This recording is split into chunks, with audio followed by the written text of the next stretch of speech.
सावन का महीना था। काले बादलों ने पूरे आकाश को ढक लिया था। बिजली बार बार चमकती और उसकी गर्जना से पूरा जंगल कांप उठता। चारों ओर मूसलाधार बारिश हो रही थी। नदियां उफान पर थीं, तालाब लबालब भर चुके थे और हर तरफ हरियाली छा गई थी। इसी जंगल के बीच एक विशाल तालाब था जिसका नाम था कमल सरोवर। वहां सैकड़ों मेंढक रहते थे। उन सबका राजा था महाराज टरनाथ। उसकी आवाज इतनी बुलंद थी कि दूर दूर तक उसकी टर्र सुनाई देती थी। एक शाम राजा टरनाथ ने पूरे तालाब में घोषणा करवाई, सुनो, सुनो, सावन का शुभ समय आ चुका है। हमारे प्रिय राजकुमार टपलू का विवाह राजकुमारी छमछम से होगा। पूरे जंगल को इस शुभ अवसर पर आमंत्रित किया जाता है। घोषणा सुनते ही पूरे जंगल में खुशी की लहर दौड़ गई। मोर नाचने लगे, तोते गीत गाने लगे और जुगनुओं ने रात को रोशनी से भर दिया।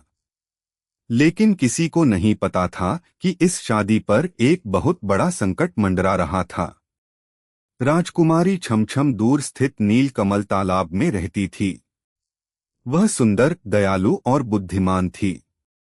उसके पिता महाराज जलधर ने भी विवाह का प्रस्ताव स्वीकार कर लिया। शादी की तैयारियां शुरू हो गईं। कमल के फूलों से महल सजाया गया। कुमुदिनी की पत्तियों पर रंग बिरंगे फूल बिछाए गए। घोंघों ने चांदी जैसी चमकती मालाएं बनाई और जुगनुओं को रात की रोशनी की जिम्मेदारी दी गई। बारात में कौन कौन जाएगा, इसकी सूची भी तैयार हो गई। राजा टरनाथ, राजकुमार टपलू, मेंढकों की सेना, कछुए, मछलियां, केकड़े, बगुले सुरक्षा के लिए नहीं बुलाए गए क्योंकि उन पर भरोसा नहीं था। मोर और कोयल संगीत मंडली में शामिल थे। शादी वाले दिन सुबह से ही घनघोर बारिश होने लगी। बारिश इतनी तेज थी कि पेड़ भी झुकने लगे। फिर भी राजकुमार टपलू बोला, बारिश तो हमारे लिए शुभ होती है। हम हर हाल में बारात लेकर जाएंगे। सभी खुशी खुशी निकल पड़े। लेकिन रास्ते में उन्हें एक बूढ़ा कछुआ मिला। उसकी आंखों में चिंता थी। उसने कहा, रुको, आगे मत जाओ। आज रात जंगल में कोई अनहोनी होने वाली है। सभी चौंक गए। राजा टरनाथ ने पूछा, तुम ऐसा क्यों कह रहे हो? बूढ़े कछुए ने धीरे से उत्तर दिया, मैंने नदी के उस पार एक विशाल काला सांप देखा है।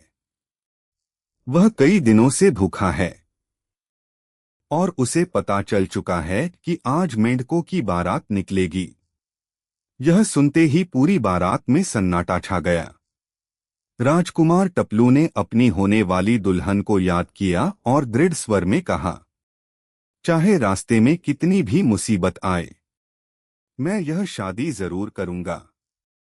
बारात फिर आगे बढ़ी। उन्हें क्या पता था कि घने अंधेरे, तेज बारिश और गर्जन के बीच कोई उनकी हर चाल पर नजर रख रहा था। लगातार कई दिनों से हो रही बारिश ने पूरे जंगल का रूप बदल दिया था। छोटी छोटी नालियां उफनती नदियों में बदल चुकी थीं। बारात सावधानी से आगे बढ़ रही थी। आगे आगे महाराज टरनाथ, उनके पीछे राजकुमार टपलू और फिर सजेधजे मेंढकों की लंबी टोली थी।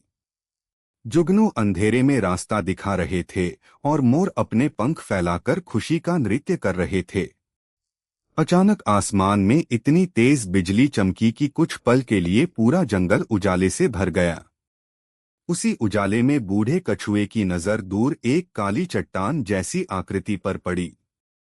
उसने कांपती आवाज में कहा, वह चट्टान नहीं, वही काला नाग है। सभी की नजरें उधर उठ गईं। अगले ही क्षण वह आकृति हिली। तभी घने बादलों के बीच इतनी तेज गर्जना हुई कि धरती कांप उठी। बारिश और भी तेज हो गई। अचानक पास की पहाड़ी से पानी का विशाल बहाव नीचे आने लगा। बूढ़ा कछुआ चिल्लाया, सब लोग ऊंचे पत्थरों पर चढ़ जाओ, बाढ़ आ रही है। मेंढकों की बारात अपनी जान बचाने के लिए दौड़ पड़ी। लेकिन उसी समय राजकुमार टपलू ने देखा कि तेज बहते पानी में एक छोटी सी मेंढकी बह रही है। वह मदद के लिए पुकार रही थी। एक तरफ अपनी जान बचाने का मौका था, दूसरी तरफ किसी की जान बचाने का धर्म। टपलू ने बिना एक पल सोचे उफनते पानी में छलांग लगा दी। उधर काला नाग भी उसी दिशा में तेजी से बढ़ रहा था। बारिश, बाढ़ और नाग तीनों के बीच अब टपलू की सबसे कठिन परीक्षा शुरू होने वाली थी। राजकुमार टपलू ने बिना अपनी जान की परवाह किए उफनती धारा में छलांग लगा दी। तेज लहरें उसे बार बार बहाकर ले जाने की कोशिश कर रही थीं, लेकिन उसने हार नहीं मानी। आखिरकार उसने छोटी मेंढकी का हाथ पकड़ लिया और उसे अपनी पीठ पर बैठाकर किनारे की ओर तैरने लगा। उसी समय काला नाग भी पानी को चीरता हुआ उनकी ओर बढ़ा। उसकी आंखों में भूख और क्रोध साफ दिखाई दे रहा था। अब तुम दोनों कहीं नहीं बच सकते, नाग जोर से फुफकारा। तभी आसमान में इतनी तेज बिजली चमकी कि पास का एक विशाल बरगद का पेड़ टूटकर नदी में गिर पड़ा। पेड़ नाग और टपलू के बीच आ गया। इस अवसर का लाभ उठाकर टपलू ने पूरी ताकत से छलांग लगाई और छोटी मेंढकी के साथ सुरक्षित किनारे पहुंच गया। सभी बाराती खुशी से चिल्ला उठे। छोटी मेंढकी की मां रोते हुए टपलू के चरणों में झुक गई। राजकुमार, आपने मेरी बेटी को नया जीवन दिया है। आपका यह उपकार हम कभी नहीं भूलेंगे। लेकिन संकट अभी टला नहीं था। बारिश लगातार बढ़ती जा रही थी। नदी का जलस्तर हर पल ऊपर उठ रहा था। तभी दूर से एक वृद्ध साधु लकड़ी की नाव पर आते दिखाई दिए। उनकी लंबी सफेद दाढ़ी थी, हाथ में कमंडल और चेहरे पर अद्भुत तेज था। साधु ने बारात को देखकर कहा, तुम्हारी परीक्षा अभी समाप्त नहीं हुई है। यह वर्षा साधारण नहीं, देवताओं की परीक्षा है। जो स्वार्थ छोड़कर दूसरों की रक्षा करेगा, वही अपने लक्ष्य तक पहुंचेगा। महाराज टरनाथ ने हाथ जोड़कर पूछा, गुरुदेव, हमें क्या करना चाहिए? साधु ने उत्तर दिया, आगे 3 कठिन बाधाएं हैं, अहंकार, भय और लालच। यदि तुम सब एकजुट रहे तो विवाह अवश्य होगा। लेकिन यदि कोई अपने स्वार्थ में पड़ा तो पूरी बारात संकट में पड़ जाएगी। इतना कहकर साधु मुस्कुराए और घने कोहरे में धीरे धीरे अदृश्य हो गए। सभी एक दूसरे का चेहरा देखने लगे। किसी को समझ नहीं आ रहा था कि साधु कौन थे और उन्हें भविष्य की बातें कैसे पता थीं। इसी बीच जंगल के दूसरे छोर से एक मधुर आवाज सुनाई दी। वह राजकुमारी छमछम थी। वह अपनी सहेलियों के साथ बारात का स्वागत करने निकली थी। लेकिन दोनों के बीच अभी भी एक उफनती नदी थी और उसी नदी के गहरे पानी में काला नाग फिर से घात लगाकर बैठ चुका था। राजकुमारी छमछम नदी के दूसरे किनारे पर खड़ी थी। उसकी आंखों में खुशी भी थी और चिंता भी। वह दूर से ही राजकुमार टपलू को देख रही थी। दोनों की नजरें मिलीं, लेकिन उनके बीच उफनती नदी और घात लगाए बैठा काला नाग था। अचानक नदी का पानी गोल गोल घूमने लगा। अगले ही पल काला नाग अपने विशाल फन के साथ बाहर निकला और गरजकर बोला, कोई भी इस नदी को पार नहीं करेगा। बारात एक बार फिर रुक गई। तभी बूढ़ा कछुआ आगे बढ़ा। उसने नाग को ध्यान से देखा और अचानक बोला, मैं तुम्हें पहचान गया। तुम साधारण नाग नहीं हो, तुम नागराज कालफण हो। सभी हैरान रह गए। काला नाग कुछ क्षण चुप रहा, फिर बोला, हाँ, मैं ही कालफण हूं, लेकिन मैं जन्म से दुष्ट नहीं था। उसकी आंखों में दर्द झलकने लगा। कई वर्ष पहले इंसानों ने मेरा परिवार मार दिया। तभी से मैंने प्रण लिया कि इस जंगल में आने वाले हर मेंढक से बदला लूंगा, क्योंकि उन्हीं के कारण इंसान यहाँ तक पहुँचे थे। यह सुनकर जंगल के सभी जीव स्तब्ध रह गए। राजकुमार टपलू बिना डरे नाग के सामने आया और शांत स्वर में बोला, दोषियों को सजा मिलनी चाहिए, निर्दोषों को नहीं। हमने तुम्हारा कोई नुकसान नहीं किया। यदि तुम्हारा दर्द सच्चा है तो हमारे प्रेम को मत कुचलो। नाग कुछ पल तक टपलू को देखता रहा। उसके भीतर क्रोध और करुणा का संघर्ष चल रहा था। उसी समय आकाश में तेज गर्जना हुई। बादलों के बीच से एक दिव्य प्रकाश धरती पर उतरा। वर्षा की बूंदें मोतियों की तरह चमकने लगीं। उस प्रकाश से एक दिव्य स्वर गूंजा, जो क्षमा करना सीखता है वही सबसे बड़ा विजेता होता है। पूरा जंगल उस दिव्य आवाज से गूंज उठा।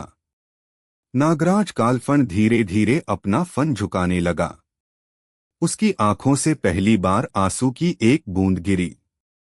राजकुमार, आज तुमने मुझे शक्ति नहीं बल्कि दया का महत्व सिखाया है। मैं तुम्हारा मार्ग नहीं रोकूंगा। इतना कहते ही उसने अपनी विशाल देह नदी पर फैला दी। उसका शरीर एक जीवित पुल बन गया। महाराज टरनाथ ने आश्चर्य से कहा, आज पहली बार किसी शत्रु ने स्वयं हमारा रास्ता बनाया है। पूरी बारात सावधानी से नागराज के ऊपर से होकर नदी पार करने लगी। दूसरी ओर राजकुमारी छमछम और उसके परिवार ने फूलों की वर्षा कर उनका स्वागत किया।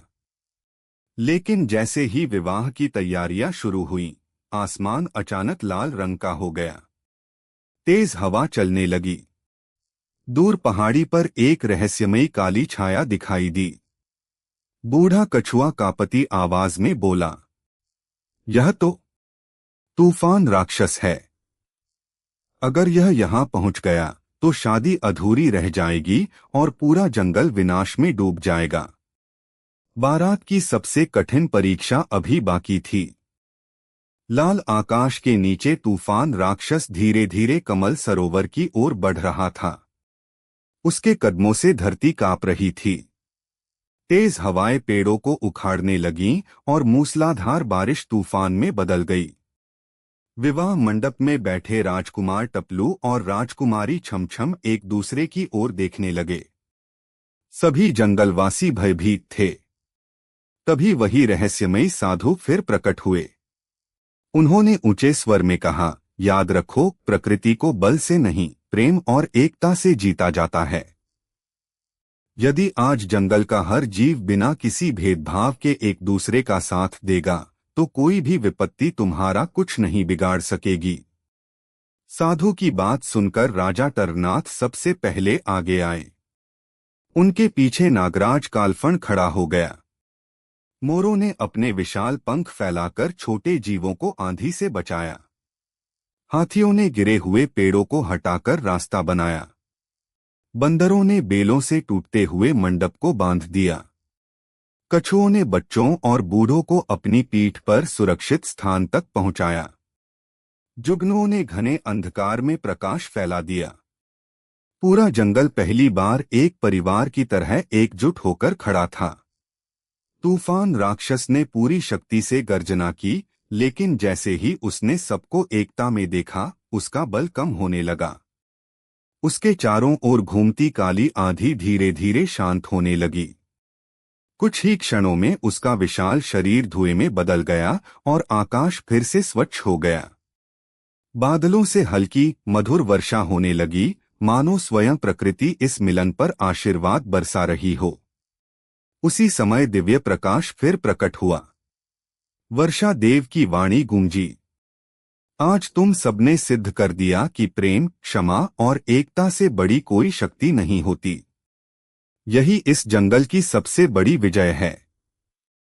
सभी जीवों ने हर्ष से जयकार की।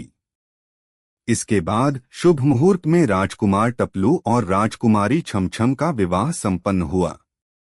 कमल के फूलों की वर्षा हुई, कोयल ने मधुर गीत गाए, मोरों ने नृत्य किया और पूरा जंगल उत्सव में डूब गया। नागराज कालफण ने दोनों नवविवाहितों से कहा, आज से मैं इस जंगल का शत्रु नहीं बल्कि रक्षक हूँ। राजा टरनाथ ने मुस्कुराकर उत्तर दिया, जिसके हृदय में परिवर्तन आ जाए वही सच्चा वीर कहलाता है। उस दिन के बाद जंगल में हर वर्ष सावन की पहली घनघोर बारिश पर मेंढकों की शादी का उत्सव मनाया जाने लगा। लोग मानते थे